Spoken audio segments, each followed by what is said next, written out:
Hey everybody, welcome to this week's Roundup. No special announcements or anything, so let's just jump right in. First up, Artemio just released a new version of the 240p test suite for the Super Nintendo, adding stuff like a new phase check test and the disappearing logo lag test, which I personally rely on all the time, and a ton of other stuff. The entire list of changes and additions are right here on the post, as well as the public Patreon post. So if you use the 240p test suite for the SNES, just go and download this version, and please consider supporting as well, because while all of the stuff and all of the Patreon posts for the 240p test suite are free, this is stuff that many of us in the community truly rely on to do any of their work. So I'm very proud to support on Patreon, but if you want to just throw a few bucks, you could do so through the itch.io link, which of course you can get all the downloads for free there as well. Or seriously consider signing up on Patreon, because this is definitely something that wouldn't, there's a lot of stuff that I couldn't do or would be a lot harder to do without it. So I truly appreciate all the work that goes into it and all the people that contribute as well. So check it out if you're interested, but there's also been some recent updates to others, so maybe just take this opportunity to go to the itch.io page and download all of the ones that you use and just get the latest versions up on your ROM carts or media or whatever else. Next up is a brand new Sega Master System game called Frontier Force from the developer Bad Computer, and this is available to purchase as a ROM only for $5, or you could get a complete in-box physical version from the 2Mind store as well. Links to both are right in Derek's posts. And it looks really cool. It looks like a shooter style game. It has 5 different levels, and it feels more like a retail game than a homebrew project, which I love those too. Keep coming up with your weird homebrew project demo scene stuff, but this definitely seems like a game that you could sit down and play if, of course, this is the style of game that you want. So check out the links, see, different things about it. I believe the Sega guys just did a review of it, and I think hopefully Stika is going to get a copy as well, because I also love me some Stika reviews too. But as usual, just check out YouTube, see what other people have to think about it, and if this is something that you want, definitely consider picking it up. And if you'd like some behind the scenes stuff as well, Derek did a short interview with the creator, which is kind of always fun to see, how these things get made and any fun things that the developer might have to say about it. So just check out Derek's post for everything that you'd need to know, but it's just good to see another Sega Master System game available to purchase, and it looks like a fun one. 8BitDo is now selling a computer mouse they're calling the RetroR8 that is aiming to have quality first in mind. So if you didn't like their last mouse, definitely stick with me on this one. And there's going to be 2 editions available. Right now, there is a transparent green Xbox edition that's officially licensed and in stock. And there's also an N edition that's meant to match their previous clicky keyboards with the Nintendo-inspired colors. And if you buy that now, it should ship to you within about a month. These support Bluetooth, or you could connect via 2.4 gigahertz wireless just by connecting the charging dock directly to your PC. And it seems to be a pretty decent solution, especially if you want those color schemes. There's also an Xbox-inspired keyboard that's in stock now, so if you want one of those clicky keyboards in transparent green, you could just pick up the keyboard and mouse set right away. The price is about $50 on these, and it comes with a PAW 3395 optical sensor, which is supposedly much higher accuracy than standard, and it's got Kali Sword GMX micro switches for the buttons. So this is definitely something that 8BitDo is trying to make a higher quality product out of, not just kind of a fun, hey, it's got a Nintendo style D-pad on the side type of thing like they did before. And if this is a mouse that's comfortable to your hand and you already have or plan on getting one of those clicky keyboards, it seems like the perfect match. For me personally, I, for a while there, started to get weird hand cramps when I switched between any mouse, basically. And there was only one that was kind of comfortable, but the buttons were so loud on it that it would echo through even my noisy New York apartment. So I've personally been using a Logitech M330 silent mouse for a while, and that's been really good, but I'm interested to see what this is like, because I like the idea of the charging station. I mean, I only have to charge my batteries or switch the batteries out a couple times a year, but charging station's always nice. I like the color scheme. And while I did love the clicky keyboard, I couldn't continue to use it because of the sound that it makes. I don't want those clicks bleeding through these videos. So I'm kind of wondering about the Kali switches. Does anybody have a mouse with the Kali Sword GMX micro switches in there? Are they really loud? If so, I'll probably skip this one then. But I don't know. I like it. I think it's cool. I think it's something that if you're trying to buy one of these, or if you're trying to buy one of those clicky keyboards that they make, consider this just because it would match and be kind of neat.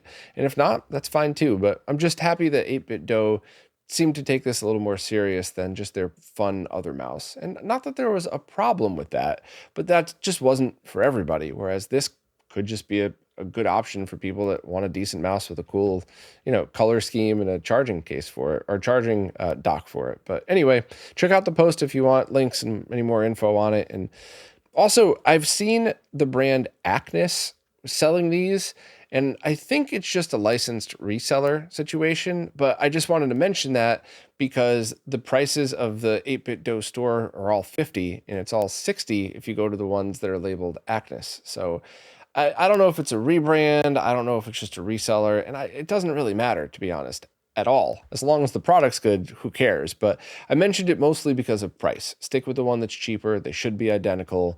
And let me know if you have any thoughts on that stuff. But links to everything are right here and looks pretty cool. Next up, Ken from What's Ken Making just posted a video about the Ironclad board for the MiSTer, which is a mini ITX style motherboard that could accept all of the different DE10s that are out there. The original, the QM Tech board, or the MiSTer Pi. You'll need an inexpensive compatibility kit if you're using the QM Tech or MiSTer Pi boards, something neither Ken or I realized. I didn't realize that until I saw the video, actually. So it's a good thing to note before purchasing. And overall, Ken seemed to like it. And it seems to be something that if you want a computer-style setup for your MiSTer, this is definitely something to at least consider. It supposedly has the upgraded analog video out, so I'm pretty sure that would mean it has the 24-bit DAC on it. But it also has a couple of other neat features, like the inclusion of a microcontroller to handle system functions.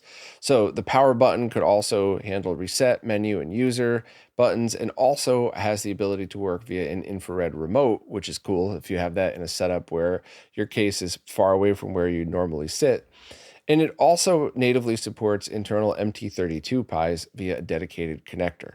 So overall, it seems pretty cool. I think if you were interested in it, you should at the very least check out Ken's post, but I would really watch the whole video because there's info in there that you'd want to know just to get all the details about this. But I like that there are different options available. I still use that ultra cheap mini ITX converter board that has me hook it up to that project computer. I showed a live stream on that a long time ago. But if I actually wanted something that looked and felt like a real PC, I would probably go through the Ironclad and just kind of have everything hooked up through there and make a dedicated PC setup for it. But I don't know. I haven't checked out the other options recently. I think the first place for you to start would be this video from Ken. So links are right there in the post. Next up, the RecalBox team have just successfully funded a Kickstarter campaign for the latest version of their analog video Raspberry Pi hats. This one they're calling the RGB Dual 2. And the price is $115, and it's expecting to ship to customers by fall. And it does not include a Raspberry Pi, but it is compatible with the latest version of the Raspberry Pi 5s. I tested it out and it worked really well. I think this is an excellent choice for somebody who was looking for something like this. And if you want a JAMA version, that's in stock and ready to ship. They already completed that project. So if you were looking to run a Raspberry Pi 5 in your arcade machine, you could just pick one of those up right now. I did a full live stream about it, and I also did a review here on the post. I'm going to go through it now, but if you'd rather not sit through my verbal explanation, just check the timestamps and skip to the next section. This is always going to be referenced here in the live stream. And of course, for the live stream, it's one of my live streams. Stuff went wrong that had nothing to do with the RecalBox device. My mic went out. I plugged it into the wrong thing a couple times. So if you jump through those streams, just note that if you see me land on a problem, I usually have it fixed by the end of the stream anyway. So, because I don't know about you, I very often skim through a lot of these live streams to get to the parts that I'm interested in. So I just wanted to put that out there first. But let me just run through the basic features of this. First, it's got a 3D printed case that you could get if that's the version that you decide to buy through the Kickstarter campaign. And they're still updating the design. I thought it was fine. It was kind of a pain to get installed, as with most Raspberry Pi cases, but they've already updated it a little bit more to make it easier. So what you see in the final version is going to be a slightly more tweaked edition of it. Also, I like that it has the ability to change all of the settings right through the UI. And this is accomplished by starting by imaging it and plugging it in via an HDMI cable, and then select if you want to use the SCART, VGA, or composite out.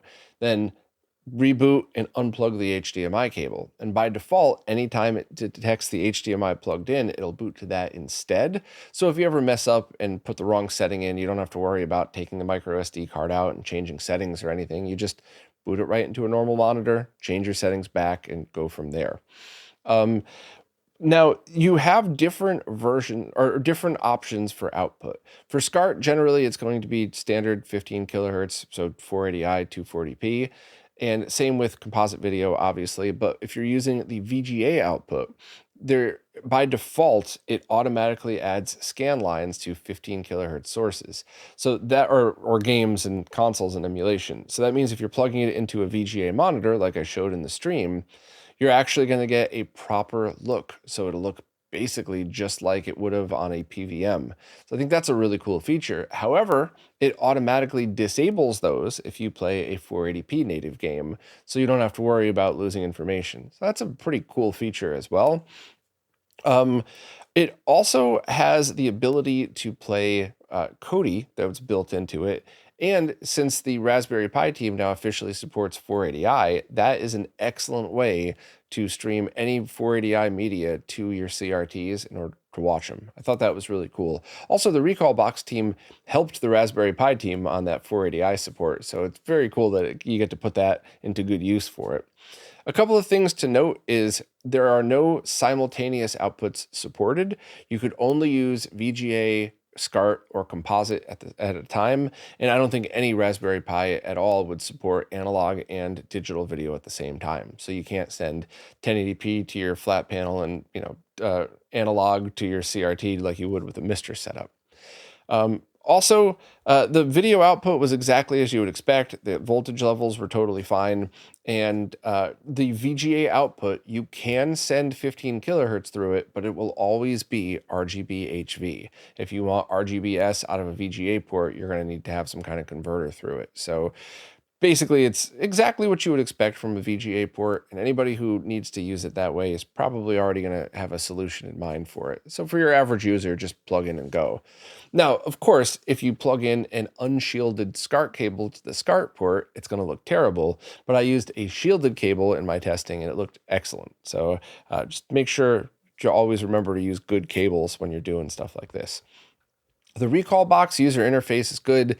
I really liked it. Some arcade games seemed to benefit from the run ahead and low latency modes, while others were already using too many system resources and they're too powerful to have those features on. So just try them out on a case-by-case basis and see what you think. I personally didn't do any lag testing on it because, first of all, the Raspberry Pi hat isn't going to add any latency whatsoever, so it would be pointless for a live stream where I was promoting the Raspberry Pi hat. But also, if I ever did want to dig into a Raspberry Pi emulation, I would have to do it for each emulator, each arcade game. I would have to have the originals to compare. I would have to have a ton of test equipment. I mean, it would be months of work for something that's constantly changing and being updated. So I don't have the time, and I especially don't have the budget for that. But I think there's other places out there that have done some decent testing. Dan Mons did some Raspberry Pi testing with MAME last year, and it was or maybe 2 years ago now, but there were some impressive results on it. So basically, I think it's something that anybody could rely on if you know what you're getting into.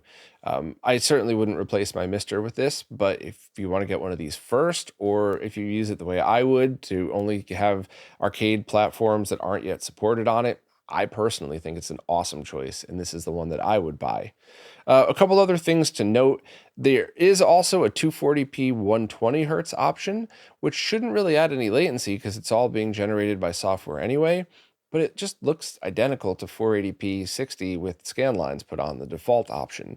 So as much as I wanted to love this mode over the years and was excited about a new way to get it to look right, after a lot of testing on the MiSTer, I think on the OSSC Pro, and now on this, just using 480p with scan lines is exactly the same thing. Correct me if I'm wrong here, but there was quite a lot of testing behind that, and I wanted it to be some mysterious, awesome option that we use, but I think that's kind of it.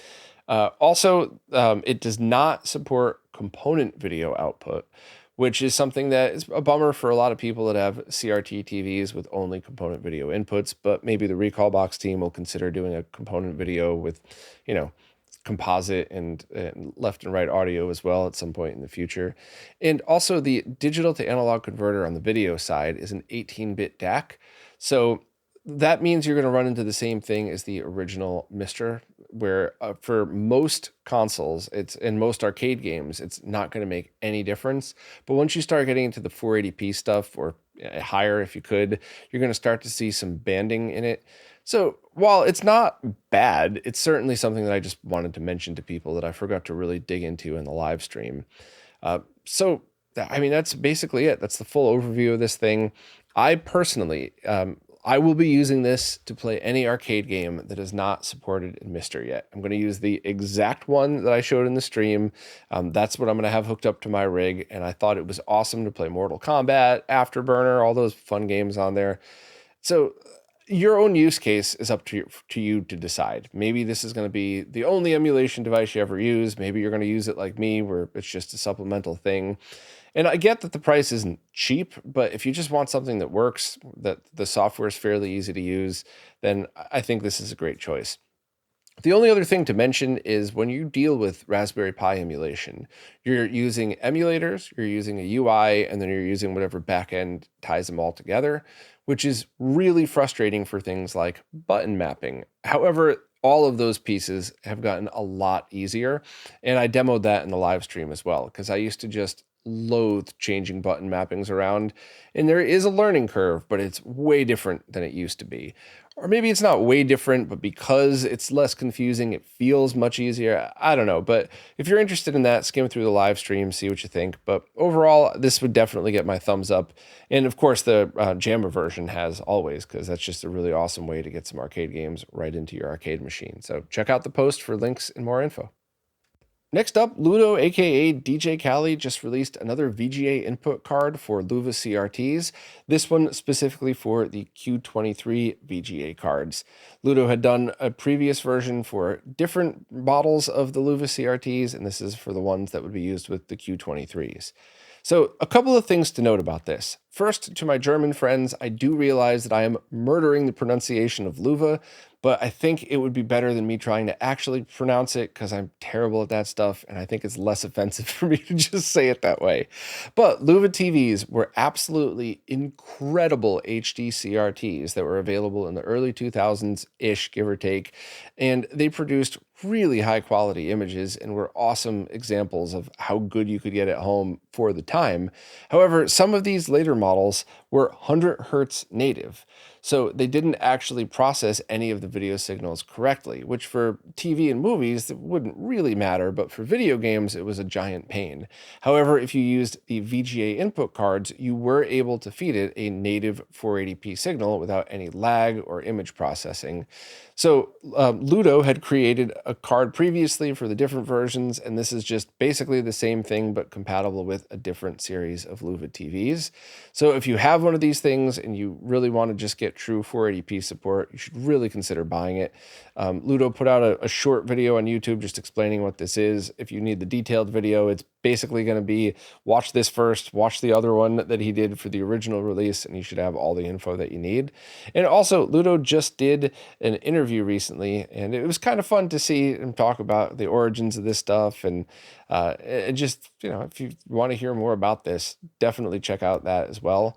But yep, thanks to Marco for writing this up. And if you have one of these Loewe CRTs that needs a VGA input card, at the very least, check out the post and see if this is what you're looking for, because I'm pretty sure it's going to be the perfect combo for you. Next is just a heads up that MemCard Pro 2 and MemCard Pro GCs are either in stock or coming in stock through the usual vendors. So I just wanted to give everybody a heads up because while pre-orders were open for a while, this is the next batch that's coming in, and I don't know if there's going to be a delay for the next batch. So this is definitely something I wanted to at least give people a heads up on. Also, you'll want to note that as soon as you get one of these, use the micro SD card to configure it and load the latest firmware, because there's just so many awesome additions to these things. The PlayStation version of it has the launching of games on PS2 and also for original PlayStations, wireless controller support. And the GameCube version, you need to manually update in order to get to the latest wireless update server. So this is basically just a heads up post. If you were looking for a MemCard Pro 2 for PlayStation 1, 2, and technically 3, or if you're looking for the GameCube version of it, now's probably the time to pick it up just to make sure you get one while it's in stock. And yeah, I mean, that's basically it. And do that, make sure to update it, and check out links if you want more info on what these could do. Tito from Macho Nacho Productions did detailed videos on each, but also check the other links that I embedded in here for the latest features, because that's just something that's really cool. I still think it's unbelievably awesome that I get to launch a game and have my save games work from the same memory card on my PS2. So links to 2 different US sellers and the main UK seller are all here. And once again, they're in stock at some, they're en route to other sellers. So while there might technically be pre-orders, we're talking weeks, not months or anything. So now is definitely the time to pick one up. Check out links to everything you need right in the post. Retrobit has just reopened pre-orders on their Toaplan Shooters 2 collection, and it's missing the game Twin Cobra, but that might not matter to most people. So let's dig into this real quick. So late last year, they opened pre-orders on this set, which was the follow-up to their original Toaplan Shooters collection, and it contained the game Twin Cobra, Slap Fight, and Grindstormer. And I think even in the original launch of this, when I talked about it in the podcast, I said that Slap Fight and Grindstormer go for a lot of money on eBay. So it makes sense to have reproductions of that. But the game Twin Cobra, you could still buy kind of cheap. So it wasn't that important to me. Well, it turns out there were licensing issues with Twin Cobra anyway. So Retrobit had to pause pre-orders on it, get those issues worked out. I guess they couldn't, so they just removed it from the collection. And now there's only going to be 2 games included. So you could either get the box set with 2 games, or you could get each of those games individually. And just one of those games, either Slap Fight or Grindstormer on eBay, is much more expensive than buying both of these, including just the full set. So I think this is a really great excuse to buy these things if you're looking for licensed quality repros. Remember that Retrobit's previous Genesis releases of the past couple of years have been top tier. So if you're somebody who likes original games and you want physical hardware, this is the thing to pick up. Also, if you had pre-ordered just Twin Cobra, you should be able to get your money back from the point of purchase, if it hasn't already been automatically refunded. And if you were somebody who pre-ordered the entire box set, you're going to get a partial refund from that as well, since Twin Cobra won't be included. So it's my opinion. You're welcome to your own opinions. And if I'm missing something, please let me know in the chat. But it's my opinion that I don't think Retrobit could have handled this any better. They found out there was a problem, they immediately let their customers know, and they paused the pre-order. And then as soon as they got it worked out, they reopened the pre-orders, and these will stay, and pre-orders will stay open until I believe June 1st. So they're even giving everybody enough time to jump back on this order. So yeah, I'm sure anybody who wanted Slap Fight or Grindstormer is going to be annoyed that they should have had theirs by now if this licensing issue didn't occur. But also, I kind of feel like, since we're all kept in the loop, there's no surprises here. And I think it's just as good as it could get, right? I mean, what else would they possibly have done in a situation like this? But I don't know. I don't have the full story. So if I'm missing something, let me know. But I just think they did as good of a job as they could in a bad situation. I have links to everything that you need right here, including the original versions on eBay. So I would click on those, just for your own peace of mind. If you love original games, by all means, click on the affiliate link and pay a lot of money for them. But I also think that if you're about to buy Slap Fight, the repro, click on the eBay link first just to see what they're going for. And I think you'll feel a heck of a lot better about your purchase when you see the price of the RetroBit version. So that's just one of those things that these retro re-releases make sense when they're solving a problem. And when they're giving you an option from an insanely expensive original, great. Or if they add new features or if they do something cool. And the only one I just wasn't impressed with in the set was Twin Cobra just because of price. And that's the one that dropped off. So I think things worked out as good as they could have in this situation. Check out links for everything that you need to know. And yeah, I mean, they seem like cool games, and now everything should just be restarted and they should ship out to customers, I guess, 6 months-ish, probably by the end of the year. So last week I thought, wouldn't it be fun if somebody took that homebrew Sega Master System 3D glasses adapter and modify it to work with modern active shutter 3D glasses? And it turns out Andy from Element 14 had already done that with the Famicom. So I wanted to talk about that for just a moment here real quick. So just to back up, last week I had talked about somebody released design files for a homebrew version of the Sega Master System 3D adapter, which plugs into the card slot, and then you could plug the little headphone jack style adapter into it, which has your 3D glasses. And there's a couple of issues with that. First, you're using a wire and you're tethered to your master system. Also, those glasses are really expensive on eBay. And not only that, there's tiny little square windows that you're looking through. It's not the entire size of the glasses. You're looking through these little holes where the active shutters are. So to be able to use them with modern glasses would remove the wire tether, but also you could get these glasses that cover your whole eyes. So it would be a little bit easier for stuff like that. And I wasn't sure if that was possible. I wasn't sure if that was a ton of work. And I just didn't even know if that's something somebody would want to work on, because it would take a dedicated fan of the Master System to work on this, knowing that there's only a handful of games worth playing. But it turns out that after I talked about that, and I talked about it in the supporter Q&A as well, somebody linked me to this video that I just never even saw. I didn't know existed. And Andy took the Famicom 3D games and was able to build a wireless adapter onto the NES.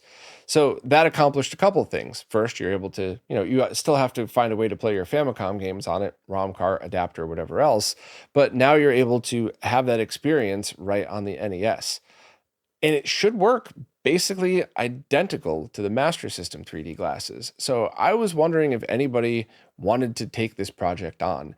The first thing I was thinking of is the RetroTime NES Hub, because you should be able to just build that directly into the existing chips using software and just figure out a way to sync the active shutter 3D glasses.